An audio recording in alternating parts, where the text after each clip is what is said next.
Sometimes life gets hard, and I don't know where to start. Sometimes I feel like a failure, but that's not what's in my heart.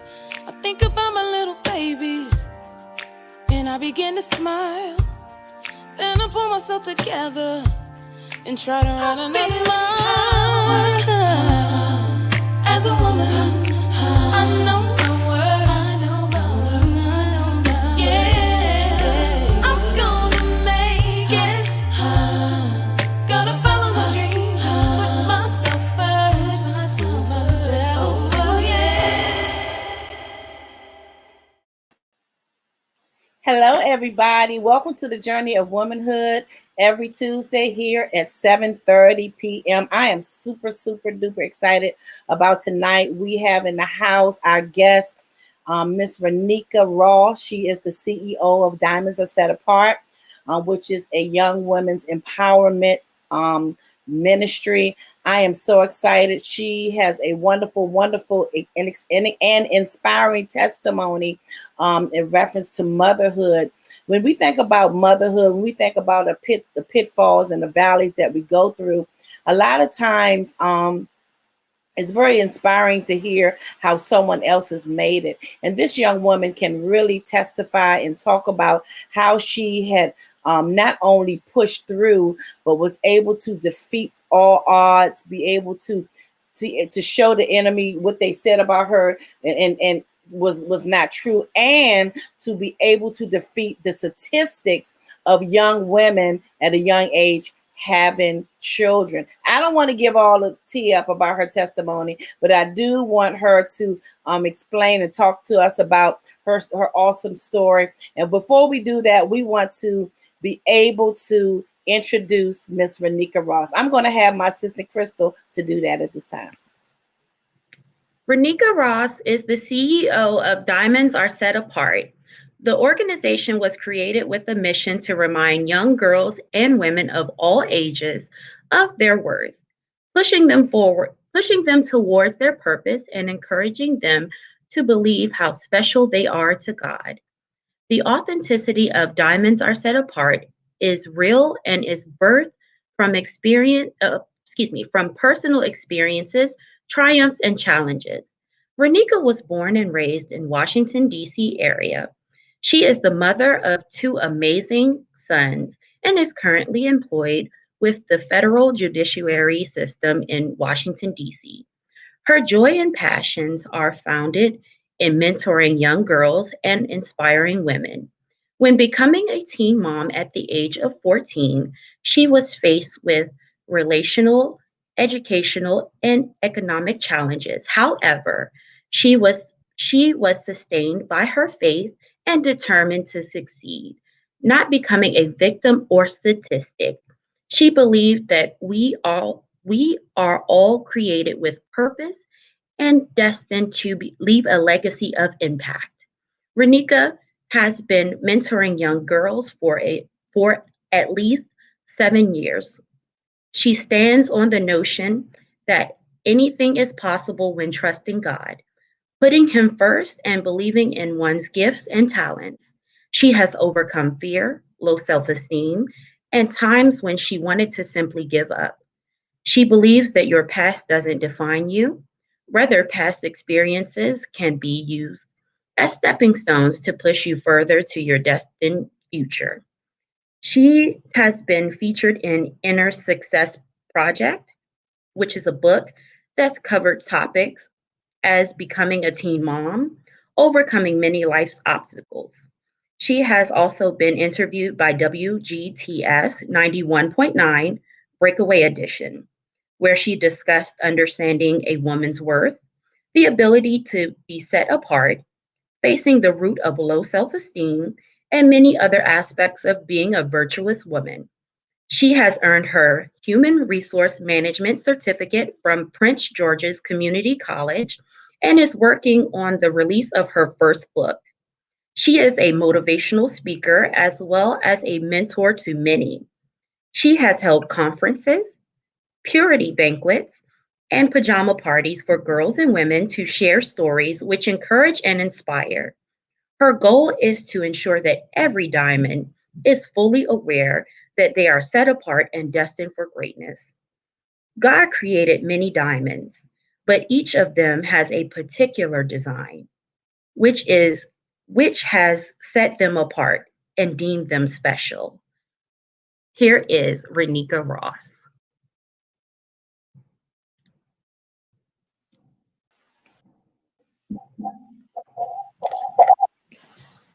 Okay, Miss Renecka, how are you? Hello, hello. I am so happy that you are here on tonight. Your testimony alone is amazing. First of all, let's I want us to start off from the beginning.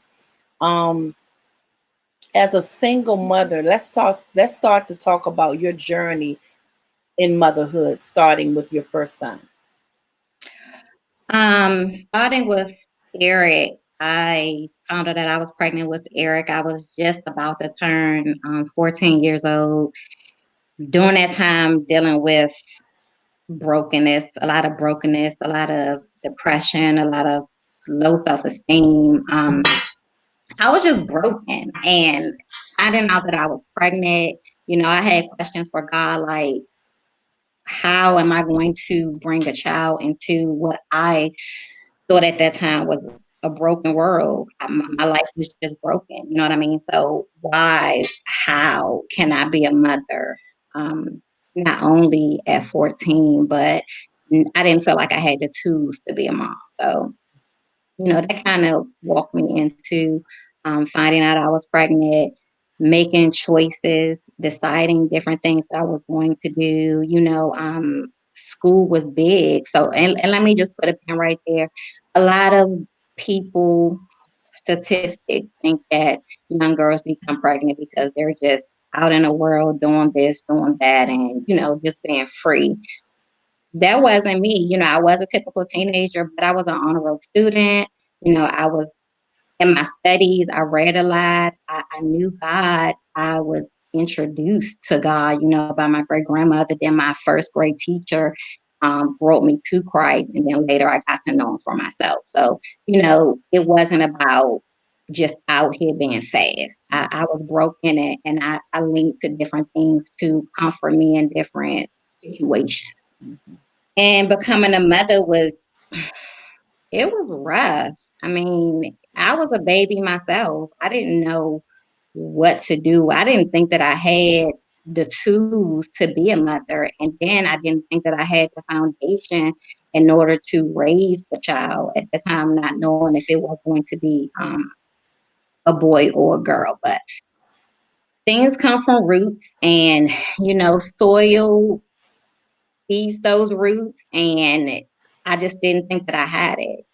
I was broken, and I was definitely about to bring my child into this. So I had questions. I had questions of why God chose me, because my son isn't the sin. The sin is conceiving. I mean, once having becoming pregnant, that wasn't the sin. I don't look at my child as the sin. He's a product of what I chose to do. But again, God, why would you choose me? Well, I like the fact that you said when you mentioned how basically you weren't the stereotype of what people think a young mother is, because a lot of times people put a certain type of woman, a certain type of young lady that get pregnant early. And here you were, just a regular teenager, and just end up getting pregnant. How did that affect you as far as your family is concerned and your friends at school? So how did that affect you going in and out of school and your family being so young? At that time, there were choices that I had to think about, and I was 13, about to be 14, so I didn't really have a choice. I had people that had to make that choice for me, Yeah. since I was so young. But the choice that those people made for me, it wasn't able to happen because I was so far along in my pregnancy. Yeah. Um, so I went to live with a pen pal of mine during my pregnancy, most of my pregnancy. Yeah, I lived with her. And as far as school went, back then they didn't really have homeschooling.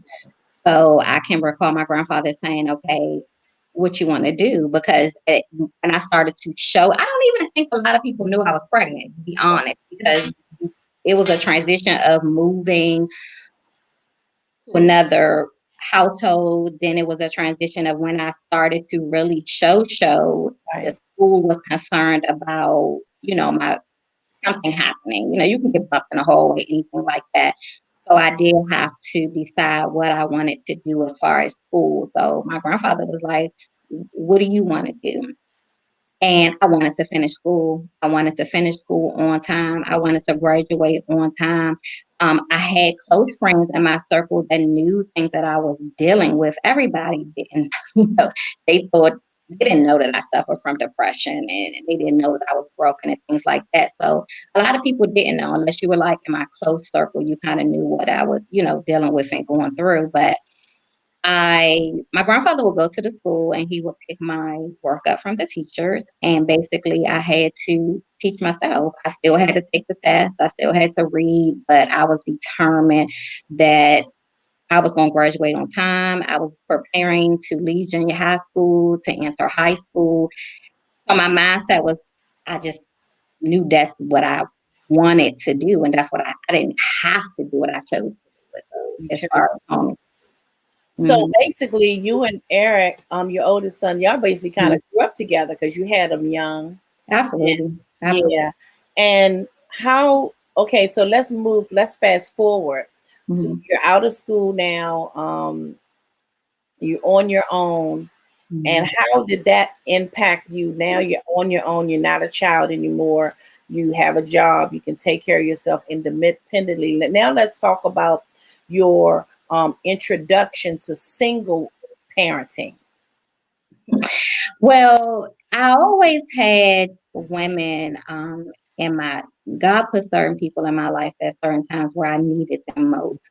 And they planted different seeds in me. It was hard, number one, because and my son says it all the time. I think he first said it when he was like maybe 16, and he was like, "Mom, I hear you, but you not a man, so I don't receive some of the things that you're saying to me. I hear you, I hear you, but it's just you wouldn't understand, that type of thing." So being a mother of a son, I think my biggest thing was, okay, God, I don't have all the tools that he needs. Mhm. If his father can't give it to him, then I need you to put men in his life that can sow into him and pick up those pieces where he needs to be fulfilled from a man's standpoint. Because we don't know. Women, we may say, yeah, I'm gonna raise my son to be a man. We can give them the tools and set the foundation, but we can't teach them how to be a man. There's a difference to that. Yeah, it is. And I think at that time, at being that young, you just think about if my kid have the best tennis shoes or do we had a new Jordans or things like that. You're not thinking about credit and, are they being loved enough? I'm making sure that they have a roof over their head and things like that because you're young. I mean, your mindset is in society makes you feel like the materialistic thing. Yeah, yeah. That's a good mom. Now, That's true.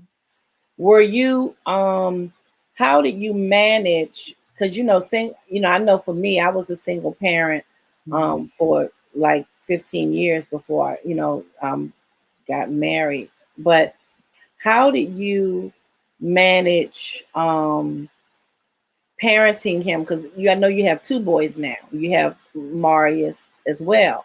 So now we have another baby. So how did you manage the two sons? And let's talk about that story. And how did you manage them while working? And I also want to talk about but answer that question, then I go to the next one. I want to talk about also how did you work on the depression piece? Because you mentioned that you would battle depression. How did you work on that while parenting? Because I believe a lot of women out here that are single parents, they are still battling depression and loneliness and fear and all of these things and parenting. Because us as women, we put that face on and we make it happen. But at Yeah. the end of the day, we're lacking. We're still hurting, but we're making it happen for our kids. So how do you manage that? And even if it's not totally if you're not totally whole in that area right now, which is fine, but how did you manage raising now two boys and dealing with the depression or loneliness or whatever, fear, and the things you were dealing with? How did you manage that? I think I managed it by protecting them from it. I kind of was overbearing in a sense because I feared my sons being depressed. I feared them feeling fear. I feared them feeling lonely. I feared them feeling like, you know, this just can't be life. So I tried to shield them from, you know, so many different things while I'm still dealing in the background of my own depression, still wondering how I'm gonna make A to Z and keep a roof over their head and, you know, different things like that. I mean, it was certain times, if I can just be transparent, it was certain times that my kids ate and I had to choose if I was going to eat or not. Yeah. It was certain times that I had to choose what bills I was going to pay and what bills I wasn't going to pay. There were times like that. I can remember going to work one day and my phone was off at my apartment. This was my first apartment. And a lady that I work with, she must have called me or something. I don't even remember the whole story, but she said to me, she said, "I called you." And I said, "Yep." So she said, "Your phone is off." I said, "It is." She said, "Bring me the bill." Well, that's a blessing. And she paid my phone bill and, you know, things like that. But I can remember Eric getting kind of older and, you know, starting to hang with the wrong type of friends and things like that. And you notice because kids come to the door, you know, looking for your son and things like that. So I noticed. And it was at that point that I was like, it's either us or the street. Yeah. Yeah. What we about to do, you know. And that was my first apartment, but I had to make a choice and I had set some things in place for me and the boys to say, okay, we're gonna move, I'm gonna put some money to the side, I'm gonna save, I'm gonna fix my credit because my credit was messed up. I was using credit to pay bills and everything Yeah. else. So I'm like, okay, I'm gonna do this. I had this whole plan set in place. That plan fell through Mm-hmm. the floor, and me and my sons were homeless for 2 years. Wow. And in those 2 years, it was, and let me say, people like, you homeless mean you were sleeping in your car. No, homeless mean you do not have a home to call your own. That's right. That's right. So we didn't have a home to call our own. It was times that me and Maurice was one place and then Eric was another place. You know what I mean? We slept on bunk beds. I had together. We slept on couches together. Um, I had bags in my trunk of my car.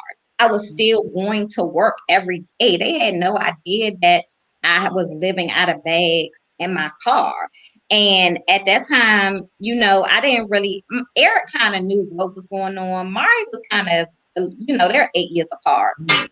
Amari really didn't understand what exactly was going on until one night I can remember I was laying on my cousin's bed. She was out and I was laying on her bed and he said, "Mommy, when am I sleep in my own bed?" Mm-hmm. Because he realized that he didn't have his own bed anymore. And I was just like, wow. He notices. Yeah. And like this went on for like 2 years. We was here, there, everywhere.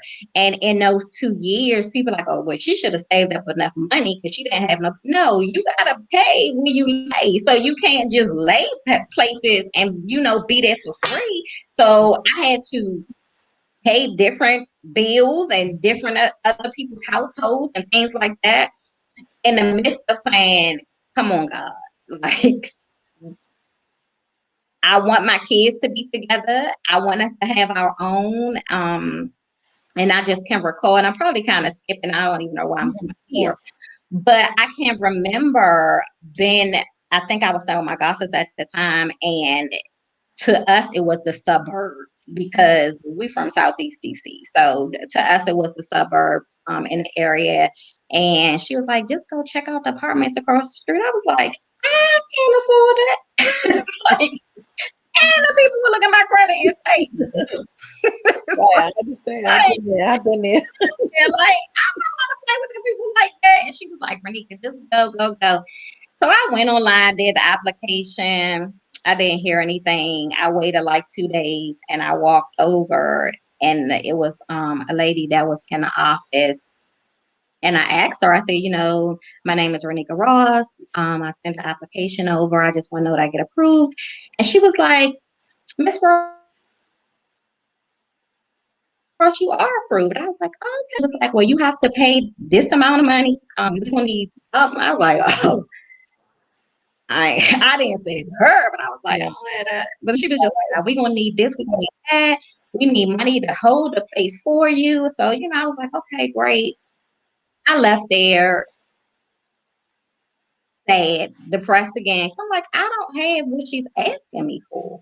Okay, God, now what? Because we had been months of living different places, and my oldest son probably was more stable because he was in a set location. Mari and I kind of moved around, here and there or whatever, but we weren't together. Right. And 2 days later, she called from the rental office and she said to me, she said, Miss Ross, can I ask you a question? I said, yes. She said, do you work for the federal government? I said, yes, I do. She said, since you work for the federal government, you don't have to pay a security. Wow. I said, really? She said, absolutely. She said, and I'm going to hold your apartment until you're ready. Wow. That's good. I said, okay. And she said, the only thing that we require is that you set up an allotment so that your rent can come out together and things like that. And it was during that time, I pulled from my retirement to pay off. I claim my own credit up. I tell people all the time, you can claim up your own credit. I called people, I disputed, I made arrangements. By the time I moved, I had excellent credit, See. kind of worked that thing out. But to God be the glory, we moved into our own apartment and 2 months later, the lady no longer worked there. So I Wow. said to say, God will put people in place when they're supposed to be there and that set timing. And she left 2 months later after us, having our first place. And it was just, awesome. And, back to just raising my sons, boys go through their own things. They go through their own emotions. They have to find themselves. Eric is the oldest. So, it was a learning experience for me with him, trusting myself as a parent, trusting the village that was around him, saying, oh, he going to make the right choices. He going to do this. He going to do that. He had bumps and, in the road and things like that. And I wish I could. He said, "Mom, don't tell my testimony. No, don't tell us. I'm gonna tell my own testimony." That's But right. we were talking the other day, and it's funny. He said, what's so funny, Mom? He said, I remember going through, I say, his transitional period from a boy into becoming a young man. He said, you told me to read Job. And I always remember I read the whole book of Job. And you said to me, it's going to make you understand, because to him, he felt like his world was falling apart. But I said, read Job, see what Job lost, but also see what Job faith lies. And come back to me and we'll have that discussion. So he still remembers those things. My son know both of them. They know prayer. Mari would say, Mommy, can you pray for us? A, B, C, D, E. You know what I'm saying? Things like that or whatever. But just going through that transition of raising a young man, it's rough. It's bumpy in the road. And as a mother, you try to do your best. You try to plant those seeds. But again, you're not a man. So it's certain things that you just can't teach them. Did you find yourself, because you were single parents, you're a single parent raising two boys, do you find yourself overcompensating because of the male factor not there as much? Well, they both have relationships, with their dads. Their dads aren't absent. That my sons know their fathers. It's just that they lean on me hard. Right. of course, then they lean on their dads. Yeah. But they know their fathers. I believe that one may have a stronger relationship than the other, but they still lean on me and depend on me and think that, I'm gonna make it all right. And I can remember saying to Eric, "You don't know what real struggle is." And he just looked at me and said, "Mommy, I know what struggle is." He said, "I remember." You know what I mean? And you think that they don't remember. He was like, "Mom, I know struggle." And I'd be like, "Yeah, but some things I shielded you from." And I say that to say that my sons don't know everything. That's right. I I have to do it like in cycles when I reveal certain things to them, because I have to know that they're strong enough to understand why things happen the way that they That's happen. right. Why did you have to be here at this certain time? Why was I always gone during this certain time? Because Eric didn't know what school, mommy had to go to school, and mommy he didn't, where's my mother? You know what I mean? And I can recall him saying to me, "Mom, as far as materialistic things, you made sure I had that things, but it just seemed like you were always working. Yeah. Yeah. You were always doing something. You were just always," and I had to, it wasn't until later that I said, "Eric, so many things was going on during that time that I had to make hard decisions, Yeah. and put things in place to not only make sure that you were okay, but to make sure that I can achieve the things that were set before me." Yes. Society said that I would fail That's already. Society said that you would be a statistic. Society said that I would be on public assistance for the rest of my life. People said that I wouldn't graduate on time, which I did graduate on time and on honor roll and everything else. But society already said that I failed. You know what I mean? I look young. So I look younger walking around with a baby. So, they like, "Look at this little girl coming in here. You gotta go to doctor's appointments. You gotta go wherever." At that time, I wasn't driving. I had to get on. You got people staring at you. I can remember taking Marius to the doctor one time, and the guy said to me, he was like, "Don't have no more kids." I'm like, "Sir, you don't even know me." But it's no, I look young. You know what I'm saying? But to God be the glory in all things, because God had to show me who I was struggling and feeling a certain way about certain things, not trusting certain people for certain reasons, but still wanting my kids to understand that I love them. I didn't know the difference between discipline and abuse. Yeah. Or how I'm going to discipline my sons and still let them know that I love them in spite of that, you know? And then I didn't have at that time a father figure in my life to make me feel special or to make me recognize who I was and that I was set apart from everybody else. I was struggling with being different. Yeah. I wanted to be like everybody else. Yeah. I didn't want to be different. I didn't want to see things and hear things and, just, when you're different. That's But right. you try to do other things so that you can not be an outcast and be different. But you still find yourself in an isolated situation at the Because it end. don't work out. God It always. doesn't work out. Everything is just, pushed to the side, and it just doesn't work out like that. So it's just layers to this thing. It really is. It's layers.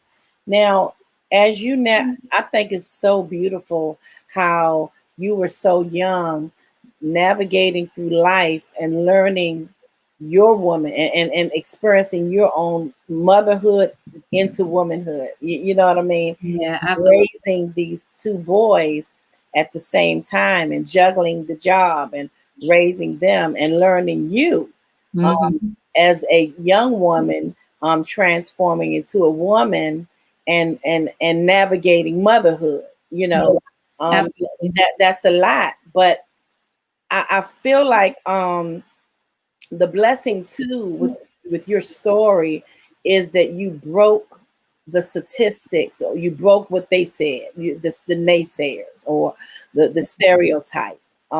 You made the devil out of a liar, basically letting people know and letting the devil know that I'm not going, my life doesn't stop here. I'm going to raise my Absolutely. kids, but I'm going to continue to do what I'm going to do, what the Lord has called me to do. Yeah. Now, I want to talk to you because I think this is a beautiful thing. I want to talk about two things. Mhm. At what point on your journey to motherhood, how did that connect? And how did the Lord speak to you about mentoring young girls? How did that connect? That assignment connect with your journey to motherhood? Well, when hashtag diamonds are set apart came about, I was not in a good place. I just, you know, let's be clear, I struggled with low self-esteem for a long time. Well, I, let's stop right there. mhm. How did you how are you coping? What are your coping mechanisms? How are you coping with that? I wasn't. I was just putting a band-aid on it. Yeah. And what happened was when we were at the old church, my Denise I didn't know her and she didn't know me from apples and oranges. But every day I would come through the door at church and she would be like, "Hey, pretty lady." I'm like, "She not talking to me." Mm-hmm. Every Sunday, "Hey, pretty lady." I was like, "Hey." I just did not. I thought I was too skinny. I had the scar on my face from falling on glass when I was small, and I still have the scar. I was tomboyish, and I had a baby young, so people were already looking at me crazy. I just didn't. I was just. I just didn't like me, and we were young, so we partied, we went out, we did things, we drank. You start doing things to kind of put a band-aid on how Mm-hmm. you're feeling, Yeah. and you can make yourself up and make it look like you feel great, and on the inside you're just falling apart, and it's not what it seems like on the outside. So when God gave me hashtag diamonds are set apart, I was like, nah, because you want me to tell these young girls how to get over being set apart, how to get over understanding that they don't have to look like everybody else, Mm-hmm. how to get over them understanding what a generational curse is, and that you don't have to be a part of that generational curse, and that it's okay to be you. Mm-hmm. Explaining to them that there's going to be times where you're lonely. I spent a lot of times just I still do, where I'm by myself. And now I understand why, because I hear God more, you know, during those times. But that's pretty much how hashtag Diamonds Outside of Cat Bar. It started with the Purity Banquet, Mm-hmm. and the Purity Banquet was just like, It was beautiful. oh my goodness. It was so crazy because it's like God said, this has to be done in, what was it, like 3 months? And I Mhm. was like, what? It was quick. Yes, it And was. it was like, and I can remember telling you, I was like, I don't have the money. And I could hear him say, they are not to pay for anything. Mm-hmm. He pulled that thing. Okay.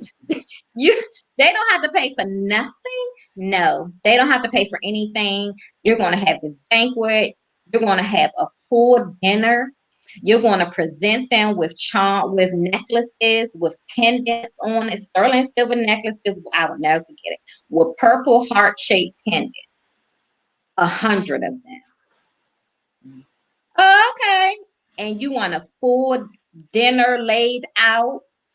You want this luxurious setting. You want them to come with these white gowns on, and you don't want them to pay for nothing.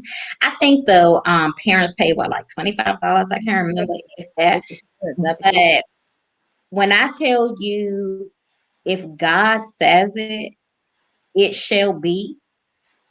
Money was coming from everywhere.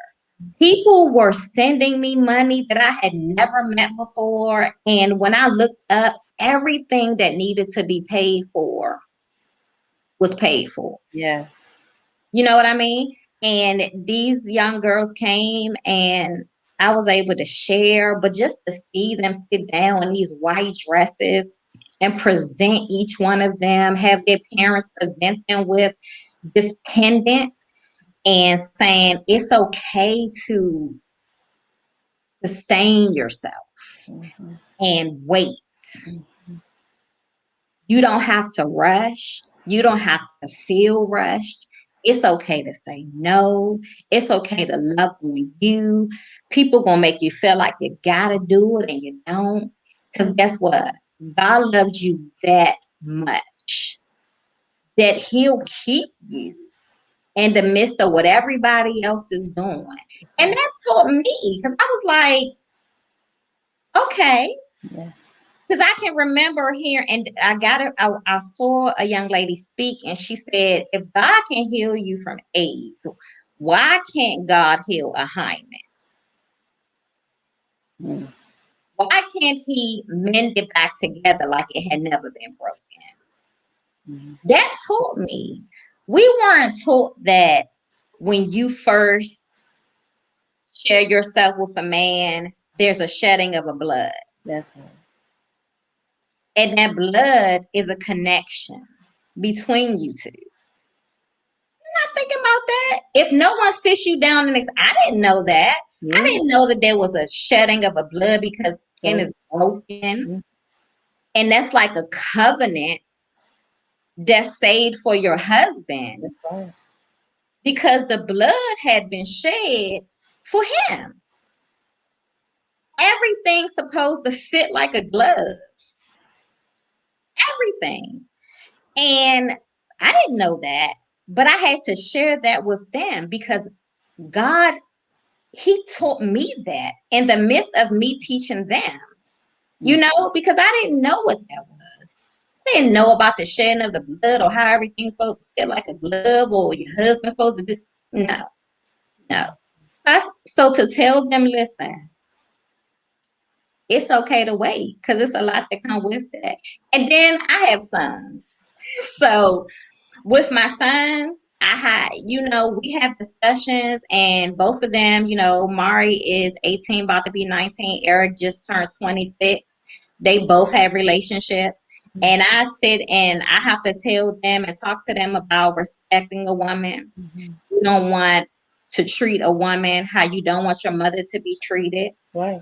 And, open a door, close a door, yes, ma'am, no, ma'am, and things like that. And when I see, my sons are if I meet you, they really like you.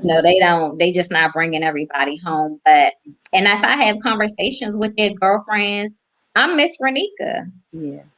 I'm their mother when it's time for me to be a mother, but I'm Miss Renecka when I have to be Miss Renecka because, baby, he's still a male. And at the end of the day, you got to look at yourself in the mirror. That's right. So I'm not saying my son's going to make you do anything that you don't want to do. But what I'm saying to you is recognize that you are a female first. My sons were taught respect, and I expect them to carry themselves accordingly. Yeah. If they are not, please let me know. And I use myself an example, and I say to them, if you say this to a female, this how it's going to make her feel. That's good. If you treat her like this how that's going to make her feel. Yeah. She may not be healed from some things. So you have to be cautious of how you handle her. Real life, because I went through so many different things. I know what it feels like. I know what it feels like to think I'm in love, but it was lust. I know what it feels like for someone just to tell you that you're pretty just because. Yeah. I know what it feels like not to be raped, but to almost be raped. But God stepped in and there was a scapegoat. I know what it feels like. So I teach them accordingly because I want them to grow up to be men and have wives and treat their wives as women. But I also want them to carry themselves as men, and I make sure that they're surrounded around the right group. They're gonna choose their friends regardless. Yeah. True story, Eric. I remember before we moved. I'm gonna tell you about my house testimony before we get off. I was gonna ask you. Yeah. Eric had a friend that knocked on the door one day and he said, "Eric home?" I said, "Yes, Eric is home." And he was like, "Okay." So I said, "Are you gonna speak?" Yeah. And he said, "Okay." So I said, "Do you even know what my name is?" And he said, "I think I do." I said, "I tell you what, I'm gonna close my door and we're gonna try this again." Because and it wasn't to be mean. He may have been taught differently. Yeah. But I required this from my sons. Yeah. So baby, I'm not gonna let you come to my door and not speak first in the house that I pay the bills. Yeah. And then you ask for my son. So I shut the door and he left. And Eric was so upset. He was like, "Mom, do you know how far he had to walk?" I said, "I guess he'll think about it next time before you knock on his door." Indeed, he will. Listen, and he wasn't one of the best that I wanted him to be around anyway. So that worked out. Anyway. And I'm just that mother. When Eric first started driving, he decided to sneak out. You out Annapolis somewhere driving. He done slid. It was raining. He done slid into the back of somebody's car. Oh. He calls me at work. Mom. I'm like, "Oh, okay, where you at?" "I'm on my way home." "No, I think you better meet me at the police station. Yeah. Because I'm pretty sure they looking for you." He was like, "Mom, yeah, meet me there." And he hadn't had his license that long. So we get to the police station and the lady was he can't stand when I tell this story. And the police were there. So they had called. Of course, the lady that was driving had reported the tags and things like that. And they had, reported a hit and run. Nobody was hurt, thank God. But I said to her, I said, "So today is Friday. He has to go to court, I'm thinking, on Monday. So y'all gonna keep him here tonight?" She was like, "What?" I said, "Yeah. Y'all can keep him. He can stay here Friday, Saturday. Do the weekend. On Monday. Hold him here." He was like, "Mommy." I said, "You know why I'm doing this?" Even though they didn't. They thought I was crazy. They was like, "Miss Rose, he don't have to stay here. Right. He can go home." But I said to him, I said, "Because I never want you to be in this place again." That's right. And anything mistake that he's made, there's always that type of consequence to it that I make him sit in it. You're going to sit in it because I never want you to find yourself in this place again. Eric said he's like, now that said, with the times we're in now, with the George Floyd situation and Eric Gardner and all of that, as a mother raising boys, how, I mean, any mother, I know for me, it affected me tremendously. I have two boys of my own, and it affected me that I found myself being, you mentioned it earlier, overwhelming, overburdening, just kind of, the young people say, you're doing too much. But how do you prepare them for the way this world and society is, because of the way the times we live in? How do you prepare them for that? I'm very transparent with both of them. My sons are totally different. Eric is more of, I always say, the philosopher. You know, he kind of breaks things down and he want to dissect everything, and you know, he's the history person and things like that. Mari is more of laid back, the athlete, techno kid type thing. So my approach always has to be different. I try to never compare my sons with each other because they're two totally different people. So Well, let's get whenever, right there, and I don't want to stay there too long, but I love the fact that you recognize, and you know, any woman that's a mom, you have several kids. We all know that all our kids are different, and we all have to approach them differently, speak to them differently, and deal with them differently. Some are more sensitive than others. Some might need to be a little bit more harder than the other one. So yeah, I thought that I love that when you said that, but go ahead. yeah, it especially with that, Eric will always say to me, "Mommy, I'm not you." You know, if he would come home and his grades weren't right or things like that, he'd be like, "Mom, not you. You can't expect me to get A's and B's, or you can't expect me to be on this honor society and do things and do that." And I would say to him, "But I birthed you, and I'm not going to accept anything less of what I know you're capable of doing. I don't expect you to be perfect, and I don't expect you to be mommy, but I expect you to be who I know you can be. So as a mother, I can't accept less. If you bring me an E and I know you can give me a C, then go back and try again." And I'm like that with both of them. You know, they learn on different levels and things like that too. But you know, I just don't accept nothing less from my sons. I don't, because I birthed you and I know what I carry in my belly. So because I know what I carry in my belly, I expect nothing but greatness out of you. And if that's a hard cross to carry, then I'm sorry, but I can't expect no less, because I want you to be great in all things. And, you know, with Eric wear a hood on his head all the time. He'll go in the store, he throwing on a hoodie. And I said to him, he came over one day and I said, "Eric, you went to the store like that?" He said, "Yeah." I said, "But Eric, he was just like, Marla." He said, "You know, our generation kind of different than y'all. Like, we're more outspoken."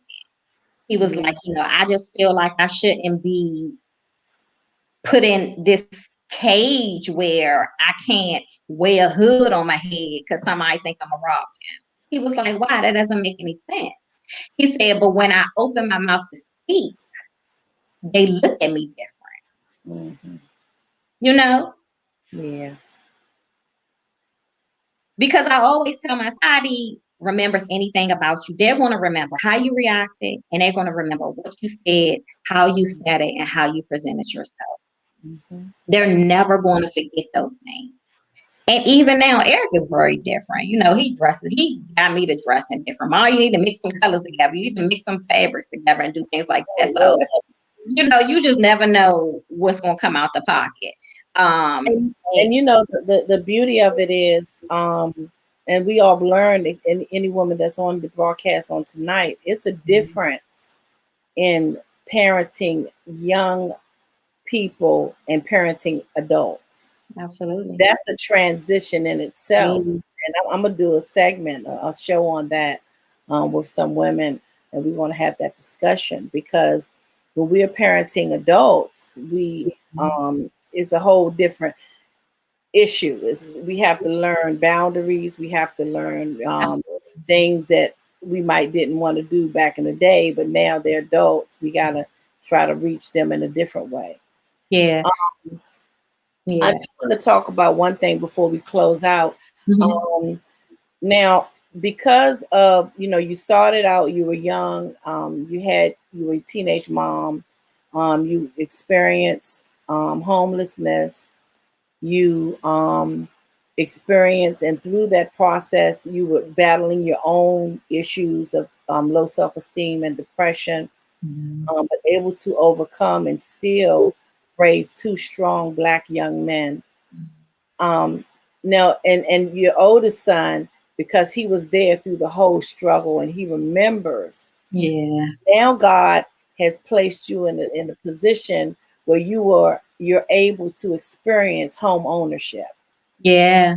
How did that feel? I mean, how like elated were you just because you were, just to think of your story, and you, we never know the big picture. Yeah. While we're going through what we're going through, what God is preparing for us on the other side.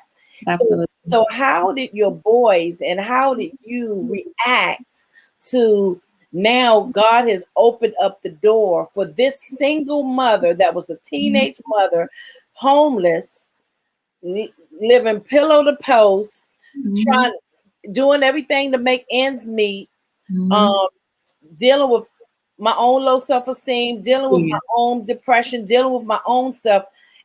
And now the Lord has given me keys with a deed with my name on it. My How name. does that make you feel? I still stand in my living room some nights and just say, God, I just thank you. Because I know what it's like not to have. And through the whole process, my friends were buying homes. My circle was buying homes and, getting married and different things like that. But this is the thing.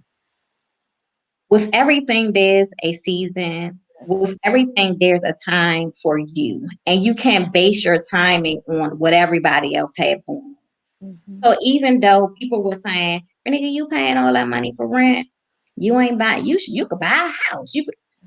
It wasn't time. And I knew it wasn't time. Yeah. And I'm not about to set myself up and go out here and jump out here and put myself in a house that I probably wound up losing because it wasn't in God's timing. We don't lose things that God gives us. That's right. That's right. God don't take things from us and then not replace it with greater. Add no sorrow to it. Yes, yes, yes. He's gonna give you bigger and better. You may have to struggle for a little while. You may not understand the journey. I didn't understand the journey. I'm like,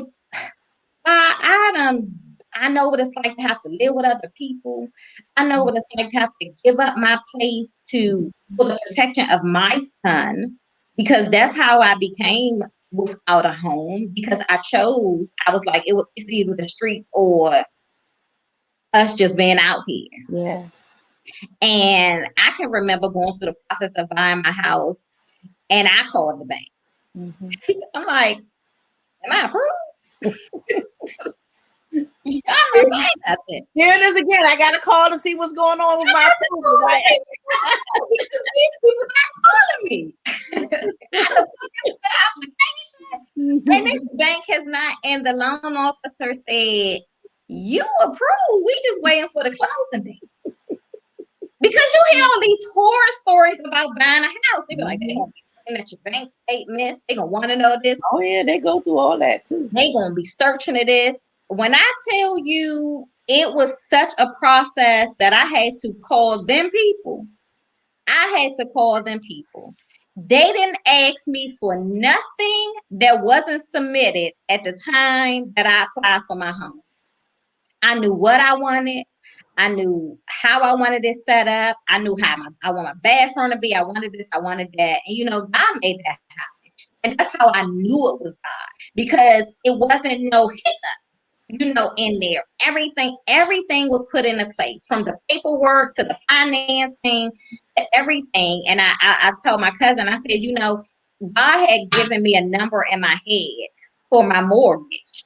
When I went to the table, that wasn't the number. But later down the line, things happened, and here came that number. Come on through down. So I knew that I heard God, and he turned that thing around. And I think the blessing to me was riding into the neighborhood And Eric said to me, and Eric is my biggest chili. He's my pusher. Yeah. He pushes me all the time. He'd be like, "Ma, you can do this, you can do that." I'm excited for some things that we have coming up that we're doing together. But he said, "You did this by yourself. That's what I'm talking about. Look at this neighborhood, mommy. You did this by yourself." And that made me feel so good because my son recognized, Mari younger, so he just like, what room I'm in? This is my room. Which room is mine? And we saw. So, he had these other concerns. But Eric was just like, Mom, like, wow. And I would just stand in my house, like how I do my kids sometimes, well, they're grown, but I still watch them while they sleep or stand over them while they're sleeping and things like that. And they think it's the weirdest thing ever. But, because you just be like, God, just cover. But I still stand in my home sometimes and I just say, God, I just thank you. And I touch the walls. God, I just thank you for a wall that's called my own. God, I just thank you for the roof. God, I thank you that I can sit in a tub that's mine. God, I thank you that here's a mattress that I can lay on. God, I thank you that there's food in the refrigerator. God, the little things. You just go around the house just touching things, saying, God, I just thank you. I'm so appreciative. Because guess what? If he would have gave it to me when I wasn't ready, or I didn't go through the things that I had to go through to get here, I wouldn't appreciate what I have. I appreciate the cleanliness of my home. I appreciate who I let in and out of my house. I appreciate, the comfort and the peace of my home because I may not have appreciated those things if I didn't know what it's like not to have those things. That's right. So I just say, just take your time. Move when God say move. Don't move when people say move because people gonna mess you up all the time. And that's a big thing for me. I say, people see me and they be like, oh, she da da da da da da da. And I'll be like, if you only knew how grateful I am just for the little things that God allowed me to see. If you only knew that it was times where I didn't want to live. Yeah. And now I look forward to waking up in the morning. If you only knew that now I can look at my sons and I wasn't making the money that I was that I'm making now, but I'm able to help them in areas that I never thought that I would help them. I'm able to teach them about credit. I'm able to teach them how to, and let me just say this. I say to my sons, because this is reality. Tomorrow is not promised and mommy may not be here. So when mommy closes her eyes, you have to be able to stand up on your own. That's right. You all have to be able to protect and encourage each other. And with that being said, I need to know that when I'm gone, you're going to be okay. That's right. If you have a spouse, you have to know how to be the head. It's okay for her to be the helpmate, but she won't be able to say, oh, your mother didn't teach you this, or you depended on your mother to do everything, because there's so many men out here that's like that. Listen, you have to stand on your own 2 feet. You have to be a man first. You have to trust God. You have to know prayer and foundation. And you have to know how to treat a woman. That's right. This point blank, all the way across the board, so many people be worried about the wrong things. I need to know when I close my eyes that my sons are now men and they will carry their self accordingly. And that, they just stand on a foundation that I raised them on. That's and right. it was nobody but God in the midst of, all of it. And I love the fact that you said to teach them to stand on their own 2 feet. That is so important in raising our boys, our girls, just raising our children, teaching them an independency to be able to, because us as parents not going to always be there. We want them to be able to do for themselves. And my last question, I said the last one was the last question, but this is definitely really the last question. How would you say your journey to motherhood as a young mother and the mountaintops and the valleys that you went through, navigating life as a young woman, learning herself Mm-hmm. and learning motherhood. And when you look back at that and see who you are and what God has shaped you into now, um, give us a few nuggets, that things that you know that you have grown in, that you feel that God has really helped you to become whole because of it. I think the biggest thing is recognize my indifference. Mhm. Um, that was a struggle for me, and that's what caused a lot of frustration in my life. Mhm. So accepting that I was different, accepting that God, He expects certain things from me, Mhm. that I may never be normal. Mhm. So that's huge, because I you'll run from it. You'll try to be like everybody else, but I can say, Renika, you're different. Now, Deal with it. do you still struggle with depression? I don't really struggle with depression. I think sometimes I struggle with, my biggest thing is expecting myself from other people, meaning I feel like, I'm always there, or I'm always doing this and I'm always doing that. And then sometimes you just don't get back that same thing in return, and it hurts. Yeah, it And does. it can do one or two things. It can stop you from being you, or it can teach you how to be you with boundaries. Mhm. You know what I'm saying? So those are just some things that, as a woman, I can look at myself. I'm comfortable in my skin. I'm comfortable. I can look in the mirror now and feel like I'm an attractive woman. Mhm. I can dress different and be comfortable with dressing different. Mhm. I can go to the mall. I can go to the mall alone and not feel like I have to have, an entourage or things like that. Just spending time with self and loving on me, because those were some things that I struggle with. And in loving on you, two things, Mhm. and we really gonna wrap it up. In loving on you and learning you, and just to kind of encourage you first before I make the statement, when you love hard, which I know I love hard. When you love hard and you love people, whenever the Lord gives you the green light to do for somebody, and your motive was from here, Mhm. it might not be reciprocated, um, but God rewards you, Yeah. and that reward is bigger than any reward they could ever give.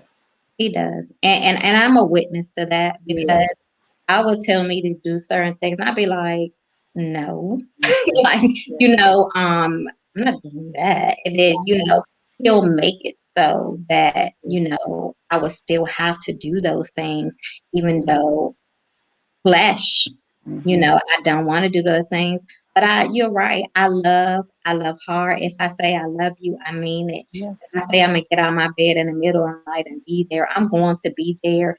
If you call me just to say, I just want you to listen, I'm Mhm. gonna listen. If you want me to pray, I'm gonna pray. I mean, I'm just that person. If you know me, you know me. If you don't, you assume and you make up your own stories, and that's fine too. Uh-huh. But I'm just comfortable in just being me. People with me, I'm quiet. I have times where I talk, but I'm a quiet person. Yeah, you talk. I do talk. I can get down with anything. I can get down with that. We can have some conversation. If I don't know you, or if I'm in an environment where, and I'm a seer, Yeah. so I see a lot. Yeah. So sometimes I'm just observing, and I'm just, soaking in some things, and I don't say much at the moment. Yeah. But once you get to know me, if I have something to say, I'm gonna say it, and it's probably straight cut to the point, and that's pretty much it. But I have my moments. I do. Okay, I just had a visitor. I see, baby. Yeah. You know, so uh, okay, so But your time is up. oh, listen, No. that's my grandbaby. What would do? So, um, I love your story. I love your growth.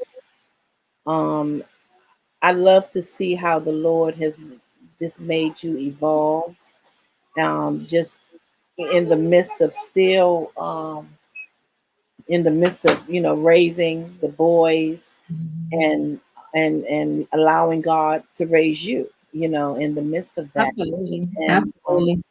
But the boys help with that too. I'm yeah, 5'1". hmm My sons tower yeah, over yeah, me. yes, They're so like Eric said probably a month ago, he said, I'm gonna start hugging you more.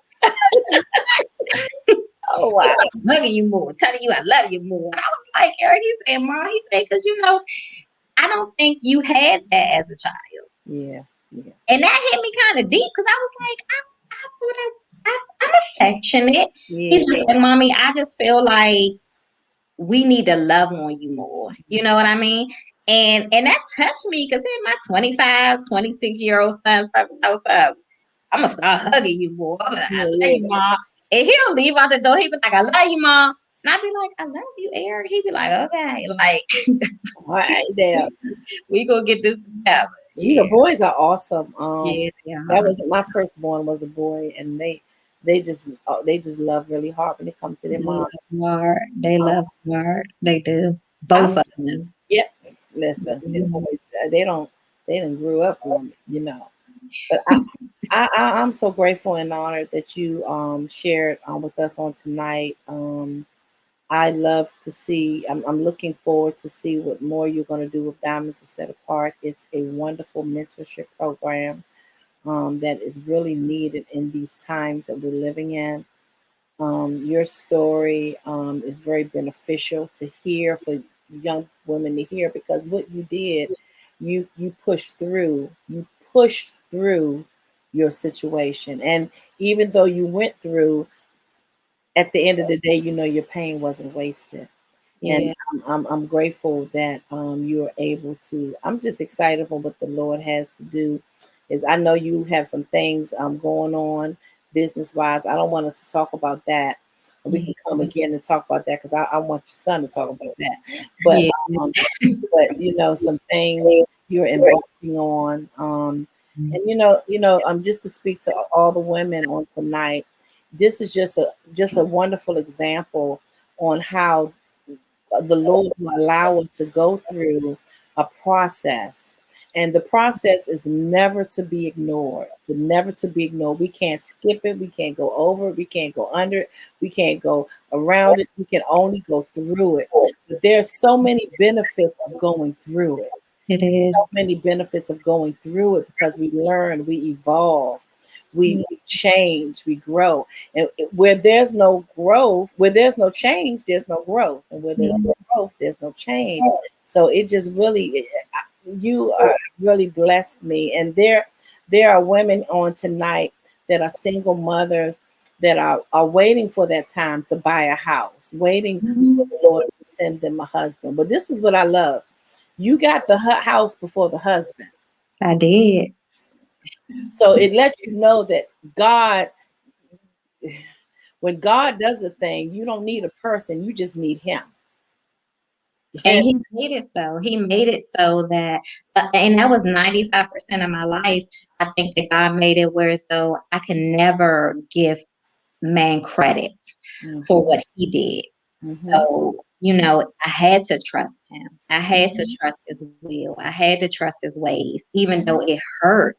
And, mhm, I had to learn through the process and mhm. still learning Yeah, through the process, growing into a better woman, but, still having to be detoxed yeah, from yeah. certain things. And, you know, just walking the path that he wants us to walk and trusting him through that whole journey. So it's real. It's real, but God is awesome. I give him all praise and all honor and all glory, because without him I would not be, and I would not have half of what I do have, and I would not have the same mind. And I would have gave up a long time ago, but to God be the glory. But you didn't, and you have two beautiful, strong young men to show for it. A Yeah. wonderful house, a good job, and it just lets you know that your journey was beneficial. I Yeah. want to thank you, Miss Renecka Ross. I can take off my co-pastor hat on because she is my goddaughter, and I love her so much. Um, and when the Lord placed her in my spirit, I said, "Oh, that's perfect. That's perfect. That's perfect." I also want to thank your pastor, Pastor Sharita Smith, for being on, Yeah. supporting and pushing you through as always. Yeah. And She's I'm for sure. glad that my other goddaughter's on, Miss Elder Katrina Lyons. Good Woo, to see woo, her woo. as well. Listen, I Yeah. love you all. Now, listen, we're going to sow a seed on tonight. If you are in a place of just believing God, you're a single parent and you're believing God for your next. You are going through a process. You don't understand the process, but you're going through. We're going to sow a $20 seed on tonight as a down payment to say, God, if you did it for her, you're going to do it for me. The Lord has no respect of person. So we're going to put a down payment on that and seal the deal with a seed, believing God for more. Believing God for more. There are beautiful, courageous, brave, smart, awesome single women, single parents out here that's doing the thing, that's doing it. And sometimes it's hard, but you still push through. You still push through. And I commend every single mom out here that's working, that's doing it for your children, that's sacrificing. And what better time to give you this love and honor at the month of Mother's Day, but not just because of Mother's Day, but just all year round because of the things you're doing. Renecka, if you had any last words, can you give the women some encouragement of any last words on tonight as they prepare for their seed? If I could give a word, I would just say keep going. No matter what it looks like, keep going, keep trusting God through the process, through the pain, through the tears. God is faithful in Yes, all things. He makes no mistakes. yes, We can't pick our journey, yes. but we can go through it. We can go through it, and we can stand on faith and foundation. So absolutely keep going, keep trusting God and keep believing. And I promise you, if he did it for me, surely he can do it for you. Amen. Listen, ladies, I had a wonderful, wonderful time with this young, beautiful woman of God. And you have to join us next week. We will have, another goddaughter. Okay. Next week, we will have Miss Nicole Hub and we will have Melissa Jakes. And we're going to continue to talk about our journey to womanhood. At the end of the month, we're going to shift and we're going to talk about mental health. This May has been declared the month for mental health. We will be talking about that and going to have some questions. I have a young lady named Takia Blackman. She will be coming. She is a mental health activist, and we'll be talking about mental health. Listen, you all, every Tuesday, same time, same place. We're going to always be here just to encourage your soul. I love you so much, and thank you for joining in. And share this video, and I would love to see you next Tuesday. See you later.